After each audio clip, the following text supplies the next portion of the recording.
For centuries, humans have told tales of massive winged beasts, creatures that breathe fire and rule the skies, dragons. But did they ever really exist? The legendary dragon. From Chinese emperors to Viking warriors, dragons appear in the myths of nearly every ancient culture. In Europe, they were monsters to be slain, symbols of chaos and destruction. In Asia, dragons were protectors, wise and powerful, bringing rain and fortune. Even in Central America, the Aztecs had Quetzalcoatl, the feathered serpent god.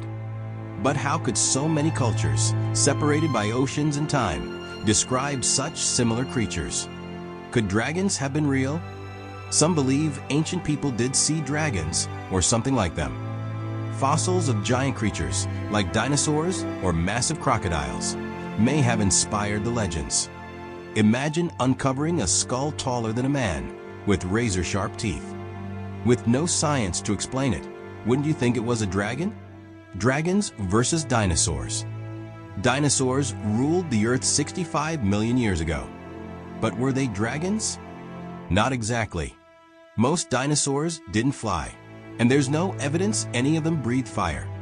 But flying reptiles, like pterosaurs, with wingspans over 30 feet, came close. To ancient eyes, they might have looked exactly like the dragons of legend.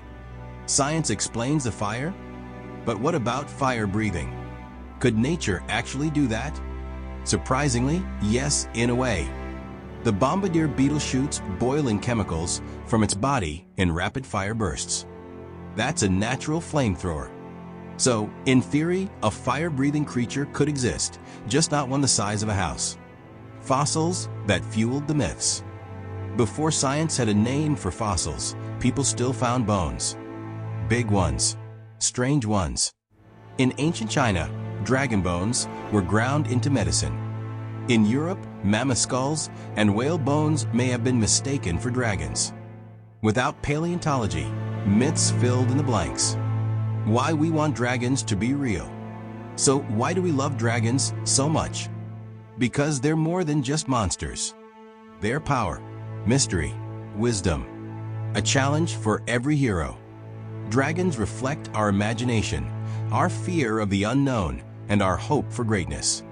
They may not be real in biology, but they're very real in the human mind. So, did dragons ever exist? Not in the way legends claim. But the truth behind the myth, ancient bones, wild animals, and our own imagination is just as fascinating. And maybe that's why dragons will never die.